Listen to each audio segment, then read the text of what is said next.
માટે AHP દ્વારા અનોખી જન સેવા. સુરેન્દ્રનગર જિલ્લામાં 6 જેટલી ઠંડા પાણીની પરબો આંતરરાષ્ટ્રીય હિન્દુ પરિષદ દ્વારા શરૂ કરવાનો લેવાયો છે નિર્ણય. સુરેન્દ્રનગરમાં AHPના અધ્યક્ષ પ્રવીણ તોગડિયાનું સુરેન્દ્રનગર જિલ્લામાં આગમન થયું હતું. કરણી સેનાના પ્રમુખ તેમજ હિન્દુ સંગઠનના આગેવાનો સાથે બેઠક યોજવામાં આવી હતી. આગામી દિવસોમાં હનુમાન ચાલીસા સાથે પાણીની પરબ બનાવવાનું આયોજન કાર્યકરો દ્વારા કરાયું હતું. માયાજાળ ન્યૂઝ ચેનલ. ત્યાં રોડ ઉપરથી નીકળે ને ખબર પડે કે અહીંયા ખાવાનું મળે છે.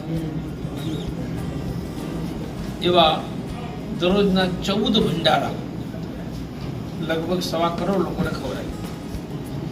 આપણું દવાખાનું હતું, એ દવાખાનું અંદર નહીં કેમ્પ નહીં, રોડ ઉપર દવાખાનામાં લગભગ 5 લાખ લોકોએ દવા લીધી છે. આખા કુંભમાં ગરમ પાણી પીવાનું આપણે જ આપતા હતા. જાન્યુઆરીમાં બહુ ઠંડુ હોય, ચાનો નિયમ એવો, સવારે 6 વાગે ચા બની જાય, આપણે 20 લીટરના 7-8 કલાક ચા ગરમ રહે એવા 200 કન્ટેનર ખરીદી ગયા. 200 કન્ટેનરમાં ચા ભરી દો એટલે 1 લાખ લોકો પીવે.